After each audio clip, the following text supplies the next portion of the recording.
ಆಗಿದೆ. ಕಾಂಗ್ರೆಸ್ ತಯಾರಿ ಹೇಗಿದೆ ಸರ್? ಎರಡು ಬೈ ಎಲೆಕ್ಷನ್ಸ್, ಎರಡಕ್ಕೆರಡು ನಾವೇ ಗೆಲ್ತೀವಿ. ಮತ್ತೆ ಪಂಚರಾಜ್ಯಗಳು ಎಲ್ಲ ಏಪ್ರಿಲ್ ತಿಂಗಳಲ್ಲಿ ಚುನಾವಣೆ ಆಗುತ್ತೆ.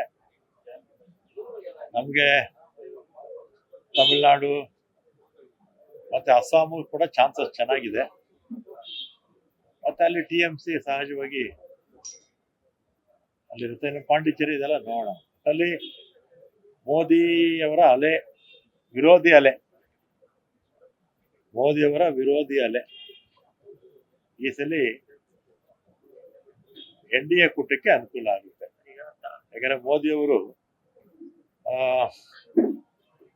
ಟ್ರಂಪ್ ಹೇಳ್ದಂಗೆ ಕೇಳ್ತಾರೆ, ನಮ್ಮ ದೇಶದ ಹಿತಾಸಕ್ತಿಯನ್ನ ಬಲಿ ಕೊಟ್ಟಿದ್ದಾರೆ.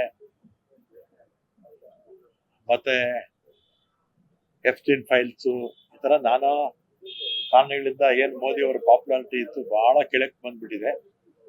ಮೋದಿಯವರ ನಾಯಕತ್ವದಲ್ಲಿ ಜನಕ್ಕೆ ವಿಶ್ವಾಸ ಇಲ್ಲ ಈಗ. ಅದರಿಂದ ಈ ಬಾರಿ ಚುನಾವಣೆ ಇಂಡಿಯಾ ಕೂಟಕ್ಕೆ ಅನುಕೂಲ ಆಗುತ್ತೆ ಅಂತ ನಾನಂತೂ ಅಂದ್ಕೊಂಡಿದ್ದೀನಿ. ಈಗ ಬೈ ಎಲೆಕ್ಷನ್ ಅಲ್ಲಿ ದಾವಣಗೆರೆ ಟಿಕೆಟ್ ಕಾಂಪ್ಲಿಕೇಟೆಡ್ ಇದೆಯಲ್ಲ, ದಾವಣಗೆರೆ ಟಿಕೆಟ್ ಹೈಕಮಾಂಡ್ ತೀರ್ಮಾನ ಮಾಡ್ತಾರೆ.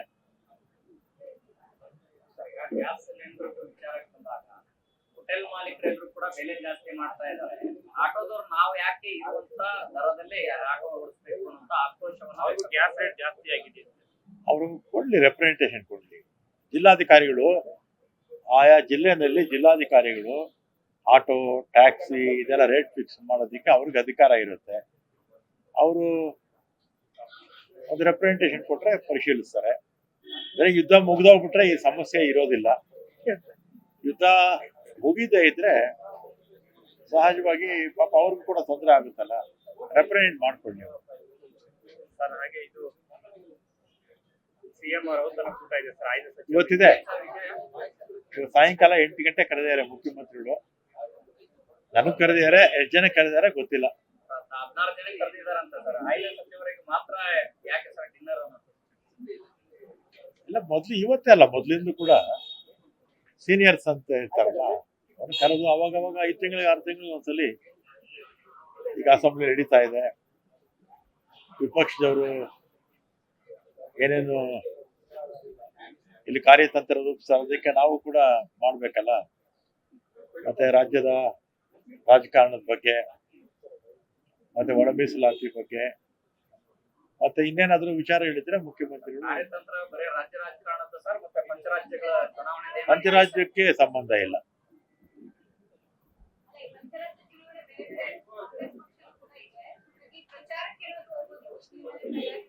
ಹೋದ್ಸಲಿ ಅದು AICC ಅವ್ರ ಮೇಲೆ ಡಿಪೆಂಡ್ ಆಗುತ್ತಮ್ಮ.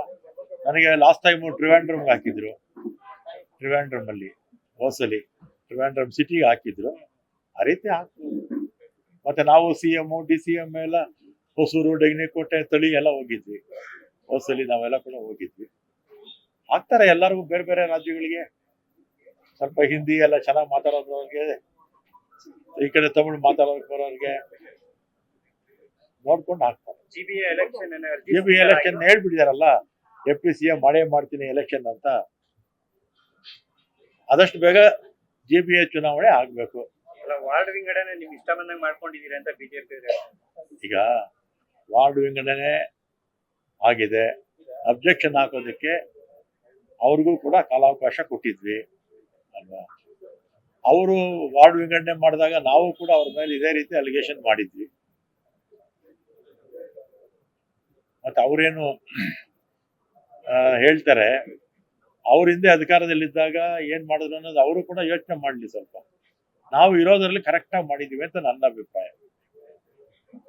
5-5 ಗೆಲ್ತಿದೆ sir GBA. 5-5 GBA ನೀವೇ 5-5 ಗೆಲ್ಬೇಕು ಅಂತ ಪ್ರಯತ್ನ ಮಾಡ್ತೀವಿ.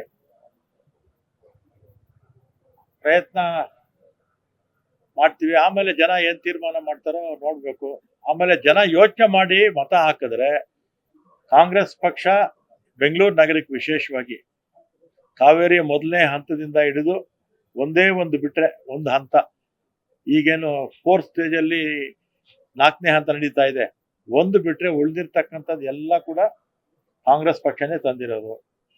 ಆಮೇಲೆ ಬೆಂಗಳೂರು ಪಾರ್ಕ್ಗಳಿರ್ಬೋದು, ಸೆಲ್ಫ್ ಅಸೆಸ್ಮೆಂಟ್ ಸ್ಕೀಮ್ ಇರ್ಬೋದು, ಅಥವಾ ಸ್ವಚ್ಛ ಬೆಂಗಳೂರು ಇರ್ಬೋದು, ಸ್ಟಾರ್ಮ್ ವಾಟರ್ ಲೈನ್ಸ್ ಕಟ್ಟಿದ್ದಿರ್ಬೋದು, ಎಸ್.ಎಂ. ಕೃಷ್ಣ ಅವ್ರ ಕಾಲದಲ್ಲಿ, ಸಿದ್ದರಾಮಯ್ಯ ಅವ್ರ ಕಾಲದಲ್ಲಿ, ಮತ್ತೆ ಇಂಟರ್ನಲ್ ರಿಂಗ್ ರೋಡ್ಸು, ಮತ್ತೆ ನೈಸ್ ರಸ್ತೆ, ಬೆಂಗಳೂರು ಏರ್ಪೋರ್ಟ್ ತಂದಿದ್ದು ಮನಮೋಹನ್ ಸಿಂಗ್ ಅವರಿದ್ದಾಗ, ನೈಸ್ ಇದು, ಮತ್ತೆ ಇದು ಬ್ಯಾಂಗ್ಳೂರು ಮೆಟ್ರೋ ಮನಮೋಹನ್ ಸಿಂಗ್ ಅವರಿದ್ದಾಗ ಫೌಂಡೇಶನ್ ಹಾಕಿದ್ದು ಧರ್ಮಸಿಂಗ್ ಅವರಿದ್ದಾಗ.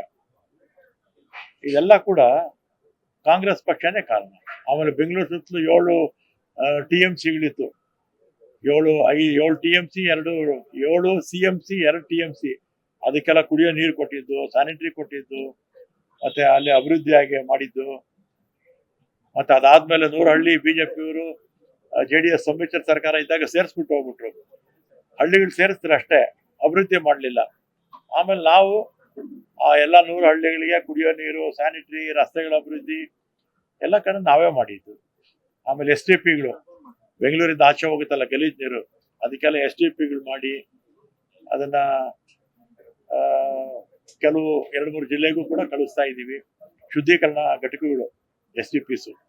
ಇದೆಲ್ಲ ಕೂಡ ಕಾಂಗ್ರೆಸ್ ಪಕ್ಷ. ಇದೆಲ್ಲ ಯೋಚನೆ ಮಾಡಿದ್ರೆ ಕಾಂಗ್ರೆಸ್ ಪಕ್ಷಕ್ಕೆ ಜನ ಮತ ಹಾಕ್ಬೇಕು. ಜನ ಸರಿಯಾಗಿ ಯೋಚನೆ ಮಾಡದೆ ಬೇರೆ ಮಿಸ್ಗೈಡ್ ಮಾಡ್ತಾರಲ್ಲ ಬಿಜೆಪಿಯವರು, ದಾರಿ ತಪ್ಪಿಸೋ ಕೆಲಸ ಯಾವಾಗಲೂ ಮಾಡ್ತಾರೆ. ಮೋದಿ ಅವರಿಂದ ಹಿಡಿದು ಎಲ್ಲರೂ ಕೂಡ ದಾರಿ ತಪ್ಪಿಸೋ ಕೆಲಸ ಮಾಡ್ತಾರೆ. ದಾರಿ ತಪ್ಪಿದ್ರೆ ಜನಕ್ಕೆ ತೊಂದರೆ ಅಷ್ಟೇ, ಅವ್ರಿಗೇನು ಕೆಲಸ ಕಾರ್ಯಗಳು ಏನೂ ಆಗಲ್ಲ.